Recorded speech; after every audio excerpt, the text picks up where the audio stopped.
નમસ્કાર વાલીઓ અને વિદ્યાર્થીગણ, એક બહુ જ મહત્વની અપડેટ 16 ઓગસ્ટના રોજ આવી ગઈ છે. તો ફાઇનલી તમે જે આતુરતાથી રાહ જોઈ રહ્યા હતા, ઘણા બધા સ્ટુડન્ટ્સ અને પેરેન્ટ્સના મનમાં પ્રશ્ન હતો કે સર મેરિટ લિસ્ટ ક્યારે આવશે.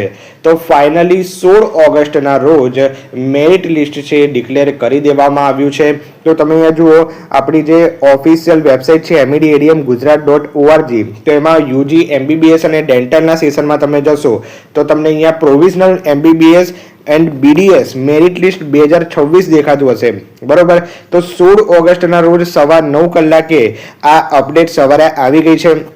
અને અહીંયા લખ્યું છે, આની વિગતવાર માહિતી જોઈએ તો મેરિટ લિસ્ટ સંદર્ભમાં આપની કોઈ રજૂઆત હોય તો 17 ઓગસ્ટ 2026 થી 19 ઓગસ્ટ 2026 સુધી સવારે 10 વાગ્યાથી સાંજે 4 કલાક સુધીમાં આ સાથે મુકેલ સુધારા ફોર્મ ભરી અને જરૂરી આધાર પુરાવા સાથે જે હેલ્પ સેન્ટર પર ડોક્યુમેન્ટ વેરિફિકેશન કરાવ્યું હોય ત્યાં રૂબરૂ જવાનું રહે છે. ઓકે, એટલે મેરિટ લિસ્ટમાં ધારો કે કોઈ સ્ટુડન્ટને એવું હોય કે માર્ક કંઈક જે અલગ છપાઈ ગયું હોય, બરોબર, તો તમારું જે એ ભૂલ હોય તો એના માટે 19 ઓગસ્ટ સુધીનો સમય આપ્યો છે. તો 19 ઓગસ્ટ સુધીમાં તમારે સુધારા વધારા કરાવી દેવાના છે. આમ તો જનરલી હોતી જ નથી ભૂલ, પણ બાય ચાન્સ જો હોય, તમને એવું લાગે કે ભૂલ છે, બરોબર, તમારા માર્ક ધારો કે ખોટા કંઈક લખાઈ ગયા હોય, કેવું કંઈક હોય, બરોબર, આમ તો જનરલી નથી હોતી, પરંતુ જો હોય તો તમારે આ 19 ઓગસ્ટ સુધીમાં પતાવી દેવાનું છે.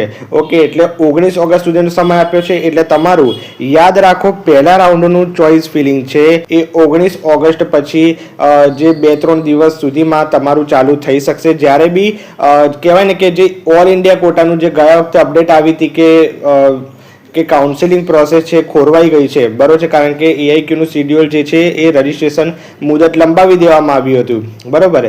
તેથી જ્યારે બી એઆઈક્યુની પડશે રજિસ્ટ્રેશન પ્રોસેસ, ત્યારે આનું જે ચોઇસ ફિલિંગ છે આપણું એ ચાલુ થશે ફર્સ્ટ રાઉન્ડનું, બરોબર, ગુજરાતનું. તો તમારે હવે તમારું જે મેઇન કરિયરનો પોઈન્ટ છે હવે આવી ગયો છે, બરોબર. તમારે ચોઇસ ફિલિંગનો ફેઝ છે હવે આવી ગયો છે. ઓકે, તો ચોઇસ ફિલિંગની અપડેટ જ્યારે બી આવશે ત્યારે આપણે વિડીયો મૂકી જ દઈશું, નો વરી, બરોબર. પરંતુ ફાઇનલી અત્યારે તમારે મેરિટ લિસ્ટ છે શાંતિથી તમારે એનાલિસિસ કરી દેવાનો છે. હવે તમે અહીંયા જુઓ છો મેરિટ લિસ્ટમાં તો તમારો ગુજરાત રેન્ક જે જીઆર રેન્ક છે એ પણ આવી ગયો છે, બરોબર. હવે વધારે કટ ઓફ પ્રિડિક્શનનો ખ્યાલ આવી શકે છે, કેટલું કટ ઓફ રહેશે, બરોબર. તો તમે અહીંયા જુઓ, નીચે આપણે સ્ક્રોલ કરીએ તો અહીંયા general merit list, SC merit list, ST, SCBC, EWS, પછી એનએચએલ ક્વોટા કેન્ડિડેટ લિસ્ટ ને બધું જે છે એ આપ્યું છે.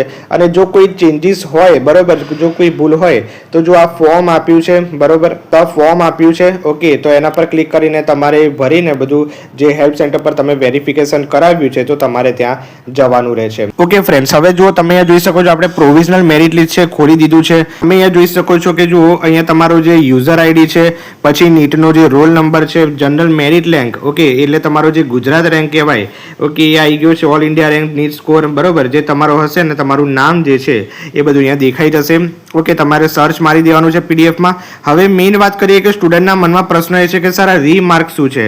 ઓકે, તો રીમાર્કની આપણે ઓકે, તો રીમાર્ક સમજીએ. તો અહીંયા પેલું લખ્યું છે કે તો જેને એક રીમાર્ક છે, ઓકે, અહીંયા જો એક લખ્યું છે, બરોબર, ઘણામાં, તો એક શું છે એ રીમાર્ક, તો your claim of reserve category is subject to finalise by competent authority of Gujarat state. Okay, એટલે કે જે બી સ્ટુડન્ટ રિઝર્વ કેટેગરીમાં આવે છે, ઈડબ્લ્યુએસ છે, એસસીબીસી છે, એસસી એસટી વગેરેમાં આવે છે, ઓકે, તો એમને જે છે એ એક રીમાર્ક છે. પછી ત્રીજો રીમાર્ક હોય એને શું છે, તો એનઆરઆઈ સીટ માટે જે એલિજિબલ હોય તો એને 3 નંબરનો રીમાર્ક હશે, બરોબર.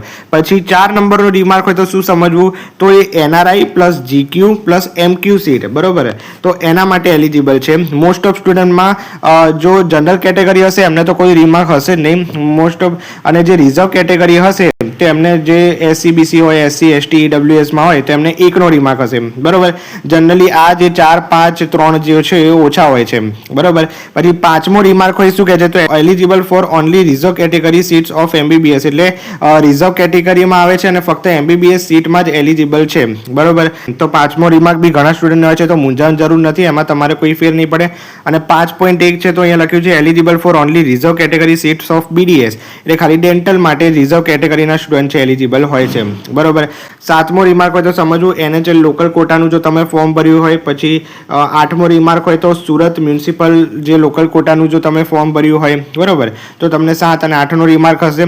અને 10નો રિમાર્ક હોય તો only eligible four MBBS course, તો ફક્ત અને ફક્ત MBBS કોર્સ માટે એલિજિબલ હોય તો 10નો રિમાર્ક હશે, બરોબર. તો રિમાર્કથી જનરલી ફેર એટલો બધો પડતો નથી. તમારે ફક્ત તમારો જનરલ મેરિટ રેન્ક, તમારું નામ છે કે નહીં, બધું જે માર્ક છે, બરોબર, બધું જોઈ લેવું, બરોબર. તમારું જ્યારે બી ચોઇસ ફિલિંગ ચાલુ થશે ત્યારે જે છે મેઇન પ્રોસેસ ચાલુ થશે, તો તમારું મેરિટ લિસ્ટમાં તમારું જનરલ મેરિટ રેન્ક જોઈ લેવો. અને કેટલા સ્ટુડન્ટે રજિસ્ટ્રેશન MBBSમાં કરાવ્યું છે તો જુઓ, તમે અહીંયા નીચે જુઓ તો જુઓ અહીંયા 15,651 છે જો જનરલ મેરિટ લાસ્ટ, બરોબર. એટલે 15,651 વિદ્યાર્થીઓનું MBBSમાં રજિસ્ટ્રેશન થયું છે. એટલે 7,500 ટોટલ સીટ છે ને, તો એમાં 15,651 સ્ટુડન્ટ છે એલિજિબલ છે, બરોબર. આટલું વસ્તુ યાદ રાખજો.